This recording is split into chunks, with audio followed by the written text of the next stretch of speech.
Bonjour, bonsoir, peuple congolais, soyez le bienvenu dans notre page Info 26 RDC, notre page YouTube qui traite et qui analyse l'actualité de la République démocratique du Congo.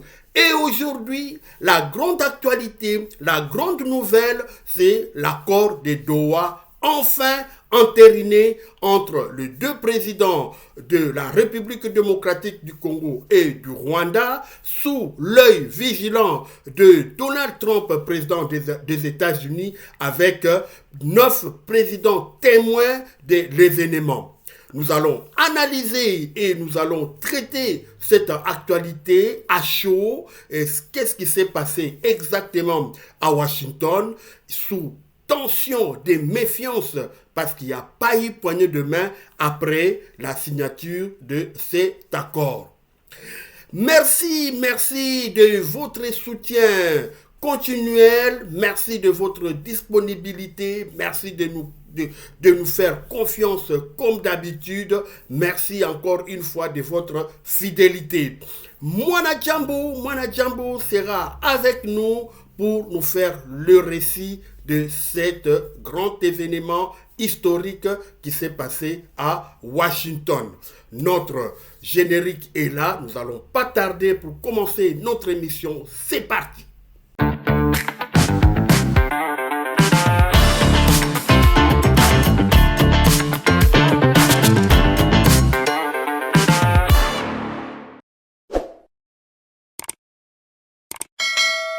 Abonnez-vous massivement et partagez. Encore une fois, merci de nous faire confiance, merci d'être là, chers compatriotes. La grande nouvelle est la signature de l'accord de Doha aujourd'hui à Washington devant Donald Trump. Nous avons tous suivi l'événement en direct. On a entendu des discours qui ont été prononcés. Donald Trump, Paul Kagame, Félix Tshisekedi, Joao Lourenço d'Angola, Ndayishimiye de Burundi, William Ruto du Kenya. Voilà les grands discours qui ont été prononcés, qui ont dit en long et en large qu'est-ce qu'on attend de cet accord historique de Washington.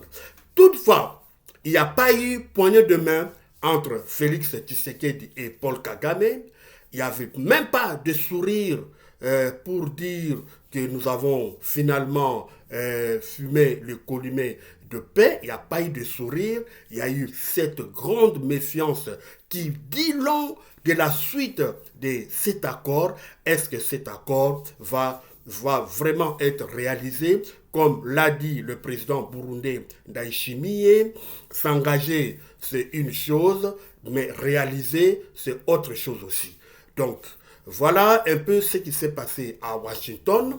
Nous allons essayer de voir chaque partie de cet événement, chacun des pays, qu'est-ce que gagne chaque pays dans cet accord qui est signé à Washington, cet accord de paix et d'intégration économique. C'est en fait ces deux accords. Là, c'est la paix et intégration économique. Donc, on va essayer un peu de voir qui gagne, qu'est-ce que chaque pays, quel dividende, quel résultat ou quel intérêt chacun des pays est venu là à Washington, qu'est-ce qu'il gagne dans cet accord. On va faire cette analyse pays par pays par pays pour voir comment est-ce que chacun gagne, quel intérêt il procure par rapport à cet accord. Mwana Djambo, nous t'appelons pour nous faire le récit général de cet événement historique à Washington. Mwana Djambo, à vous l'antenne. Bonjour. RDC Rwanda, sous l'égide de Trump, Tshisekedi et Kagame signent un accord de paix.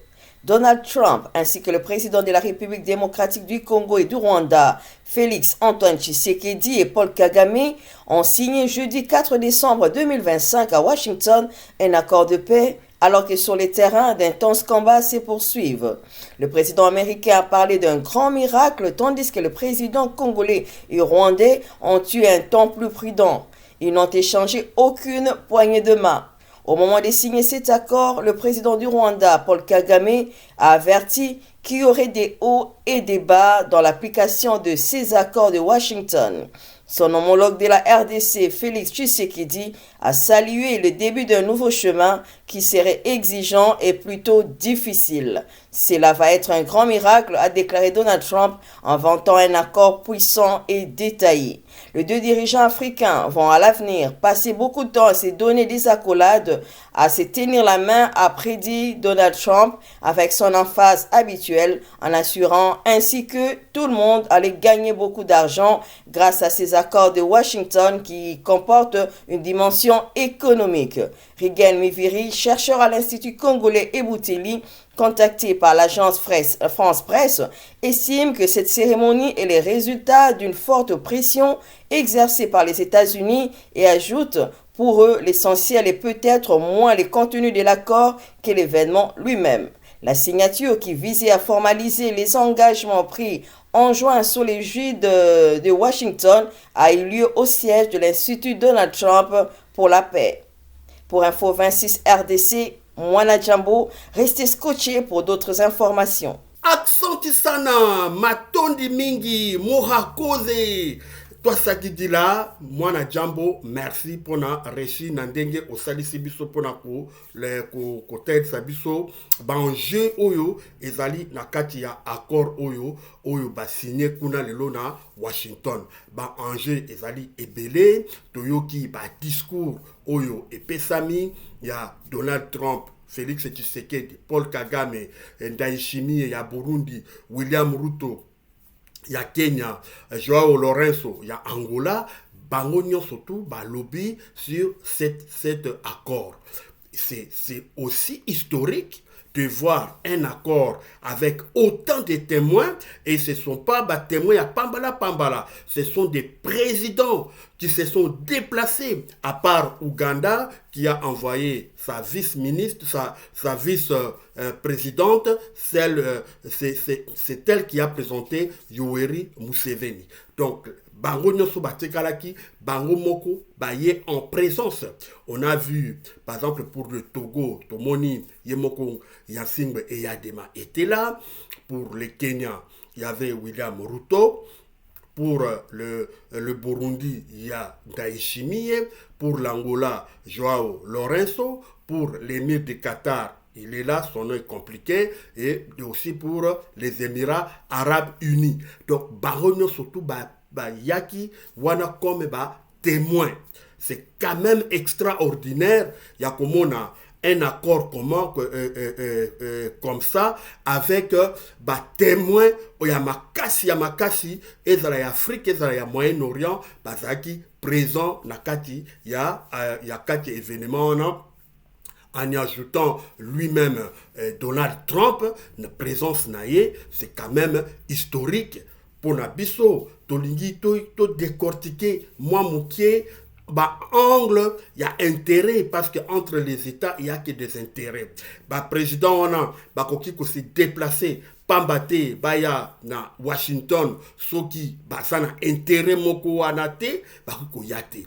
Alors, Tolingi, tout ça là, moi, décortiquage, il y a chaque pays, na par rapport, il y a accord, il y a Washington, Oyo, Tobengango, accord de paix et d'intégration régionale.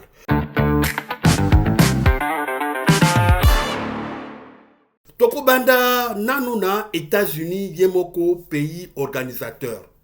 Toyebi, comment les États-Unis ont forcé la main aux deux présidents, Félix Tshisekedi, Paul Kagame, pour signer accord Oyo. Donald Trump, à travers son homme de main, l'homme Afrique, Massad Boulos, comment est-ce que Massad Boulos a tamboli pour forcer la main, parce que entre les deux présidents, Félix Tshisekedi, Paul Kagame, il y a tellement une méfiance que personne entre les deux ne voulait plus signer cet accord. Tolandi, par sortie médiatique, Ezalaya Kagame, Ezalaya Félix Tshisekedi, on voyait vraiment que la signature de cet accord était encore très loin. Mais Donald Trump a tapé le poing sur la table pour avoir signature na bango. Alors, bango bibale, bakindaki kuna na Washington, malgré bango, mais bakeiko signé cet accord-là. Alors, pourquoi les États-Unis insistent tellement dans l'accord wana? Tokotala, à peu près 4 points sur intérêt oyo à États-Unis à Zanango sur cet accord. Premier point, Tomoni, par rapport à Yemoko, Donald Trump. Donald Trump veut donner une image d'un homme de paix. Donald Trump veut se présenter comme quelqu'un qui son mandat, c'était pas un mandat de guerre de plus, c'était plutôt un mandat de paix. Donald Trump, il a mis dans son bilan ou dans sa projection, c'est un jour que lui aussi puisse avoir un prix Nobel de la paix. Alors Donald Trump a forcé la main, on a vu ça lui-même, il a raconté comment il a terminé plusieurs guerres en Moyen-Orient, en Asie et maintenant en Afrique, cette guerre qui a duré 30 ans, alors pour Donald Trump, c'était vraiment très capital pour que cet accord soit signé, pour présenter image naïe, il y a image de quelqu'un qui cherche la paix et d'une Amérique pacifique, d'une Amérique pacifiste.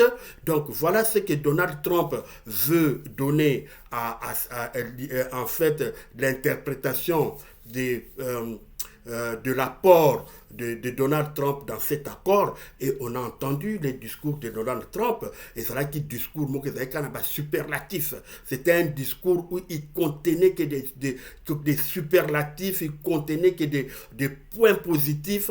Donc pour Donald Trump, c'était vraiment capital. Donc premier point de cet accord, c'était d'abord l'image de Donald Trump.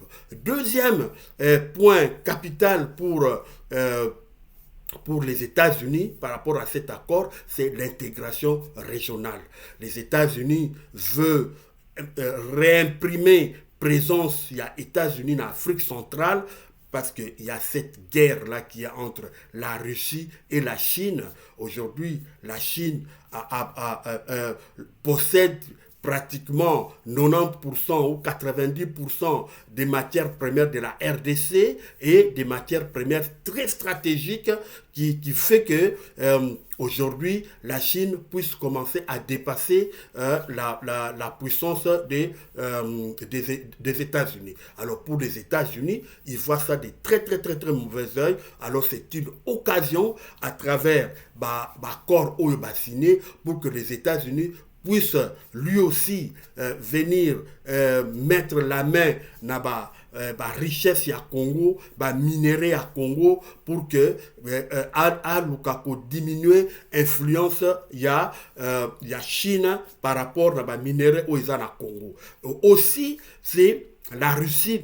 La Russie qui est au Centrafrique, Russie, ils ont exploité diamants, il y a Centrafrique, Russie, ils ont exploité pétrole, oyo, ils ont na Sud-Soudan. Alors, les États-Unis aussi, présence naïe na Congo, et que ça là qui est Russie, influence à Russie, que ça là stoppé, Russie, à cause ça là na accès, il y a des minéraux stratégiques où ils ont na Congo, et que barrer Russie, la route, la voie, pour que Russie n'accède pas aux minéraux stratégiques où ils allaient na RDC. Et n'oublions pas qu'il y a aussi les corridors de Lobito, où le corridor ça a commencé avec Obama, mais malheureusement, Joseph Kabila ne voulait pas entendre ça. Joseph Kabila avait carrément refusé cette corridor-là. Pour Joseph Kabila, il fallait le port des bananes. Alors, Joe Biden dans son mandat avec Félix Tshisekedi, ils ont convenu finalement, Félix a accepté qu'on construise ces corridors-là, corridors de Kolwezi à Lobito pour faire sortir les matières premières, des matières stratégiques. Alors les corridors Lobito, les Américains tiennent à ça. Biden a yaki vraiment conclure yango et pour Trump c'est important parce que l'accès au cobalt, l'accès au cuivre, l'accès à d'autres minéraux uranium, tout ça, alors corridor et à lobby, tout ça vraiment important. Voilà un peu l'intérêt que les Américains donnent à cet accord par rapport à intérêt à États-Unis. Tokena Rwanda. Qu'est-ce que le Rwanda gagne? Le Rwanda gagne d'abord, Rwanda disculpé de toute condamnation. Cet accord, il n'y a rien qui condamne le Rwanda comme agresseur. Il y a Congo, donc il n'y a aucun article ou aucun passage où le Rwanda est condamné comme agresseur, encore moins comme le soutien du M23 ou de la rébellion. Donc, le Rwanda aujourd'hui est lavé de tout soupçon. À travers cet accord, le Rwandais est devenu propre, comme la neige. Voilà, donc le Rwanda a gagné, en fait, a gagné, abîmé propre, abîmé sain. Il n'y a pas de condamnation, ni comme agresseur, ni comme soutien, il y a AFC 1-23. Et de toutes les façons, le Rwanda avait déjà entériné cet accord dans leur parlement. Le parlement rwandais avait donné des cutus ou avait donné le pouvoir, l'autorisation à Paul Kagame de signer cet accord.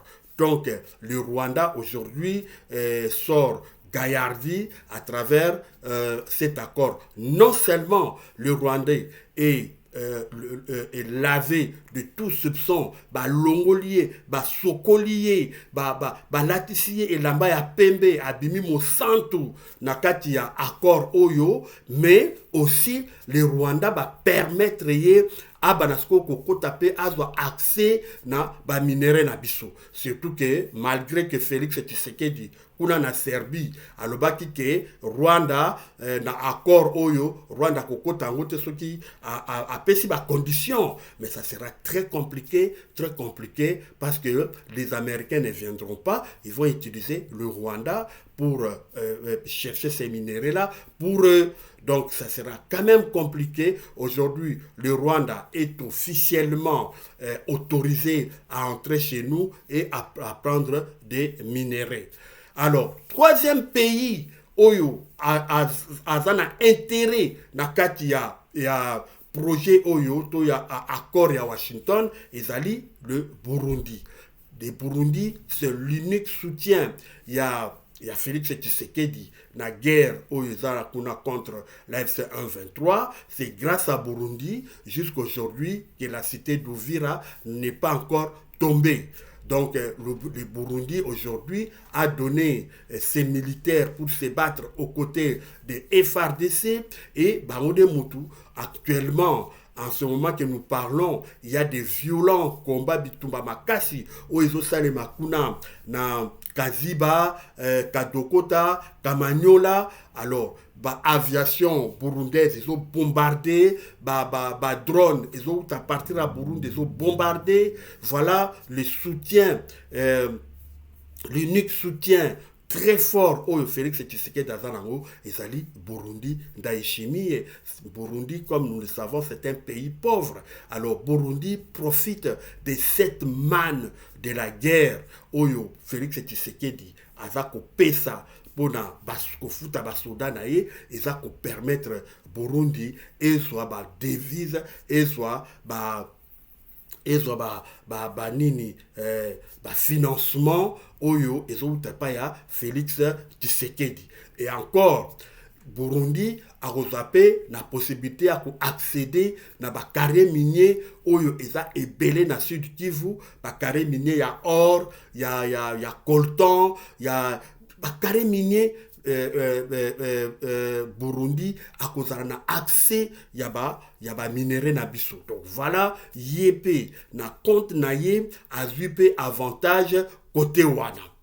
Toke na côté ya Ouganda. Ouganda est déjà dans notre pays avec des militaires, on ne connaît pas combien. Bayana Binduki Nini, qu'est-ce qu'ils font, on ne sait pas. On avait vu la vidéo d'un honorable député qui a dénoncé que l'aéroport de Mahagi aujourd'hui est contrôlé totalement par l'armée ougandaise.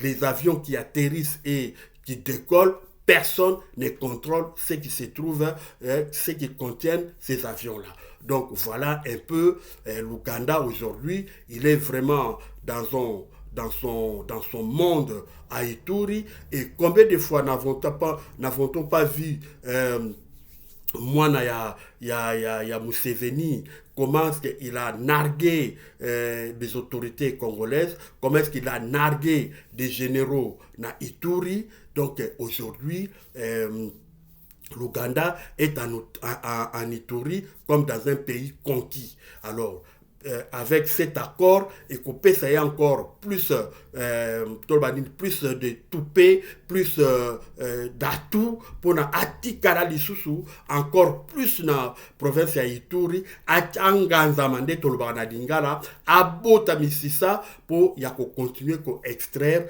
ba or oyo ezakuna na province ya Ituri. Wana ba intérêt oyo Uganda azanango. Kenya. Qu'est-ce que gagne le Kenya? N'oubliez pas, William Ruto, avec le Kenya, Bangonde Bazali, lance de fer, il y a EAC, comme Communauté East Africaine, Bangonde lance de fer, il y a communauté wana, il y a Oyo, Congolais à Lingakate. Alors, Kenya, tout Bosanate, que Kenya avec Nairobi, et comme il est la plaque tournante, il y a politique congolaise, il y a 7 ans, il y a 8 ans, tout le monde a qui Félix Tshisekedi, na Vital Kamerhe, qui na Nairobi, basala cap pour le changement, donc tout le monde Corneille Nanga, na M23, basali AFC 123 kuna na Nairobi, et dernièrement Tomoni Joseph Kabila avec tous ces partisans ont créé Sauvons la RDC. Donc aujourd'hui, le Kenya est renforcé dans son leadership. Il y a géopolitique, il y a contrôler politique, il y a Congo. Et n'oubliez pas le rôle que joue aujourd'hui les Kenyans en politique à Congo. Banque, la plupart des banques au Congo sont des banques kenyanes. Donc, société d'aviation Nabango et Kitakana Congo chaque jour.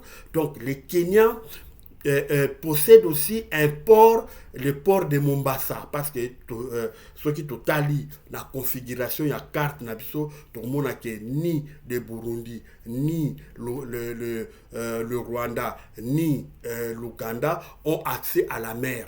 Donc, tant que bango bazoko extraire biloko na mboka na biso na Congo, seule voie ou la voie la plus rapide, c'est le Kenya. Donc le Kenya va profiter des dividendes oyo et pour na ba redevance oyo minéraux et ba koleka pona ye. Donc le Kenya va avoir cette dividende là.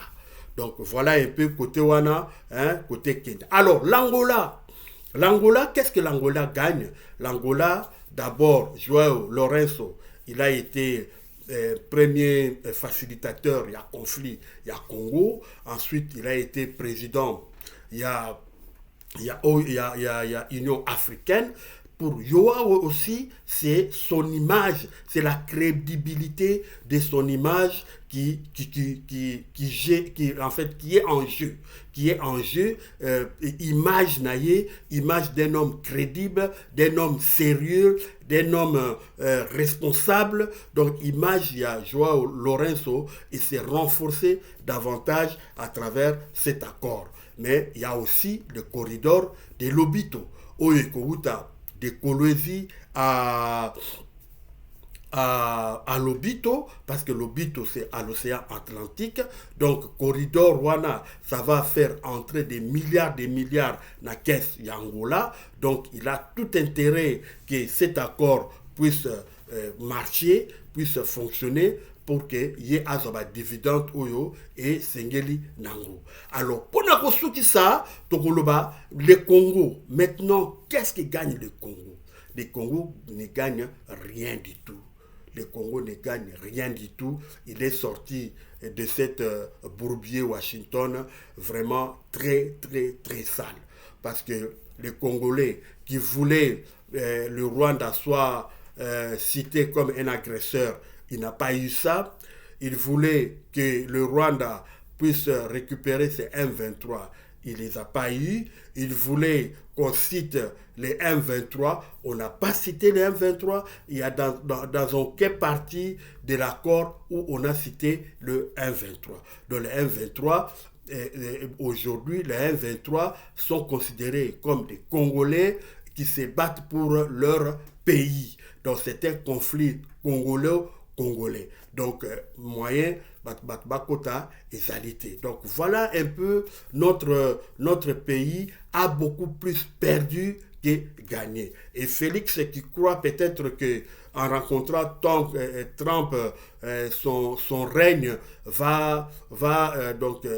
sera capable, il y a qu'à changer par exemple la constitution, il y a qu'à doubler, il y a ça la troisième mandat, mais malheureusement, il ne pourra pas, dans le contexte, il y a l'accord Oyo, Baouti, ko signé.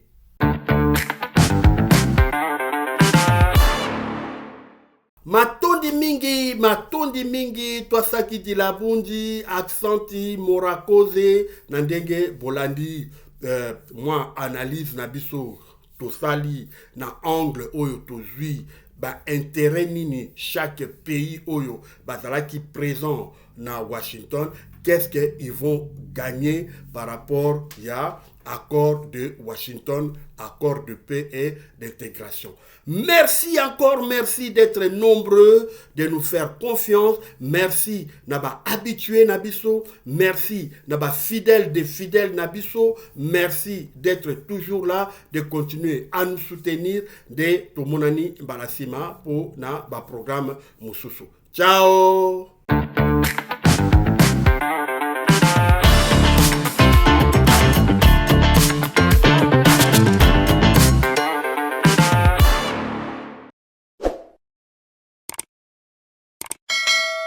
Abonnez-vous massivement et partagez.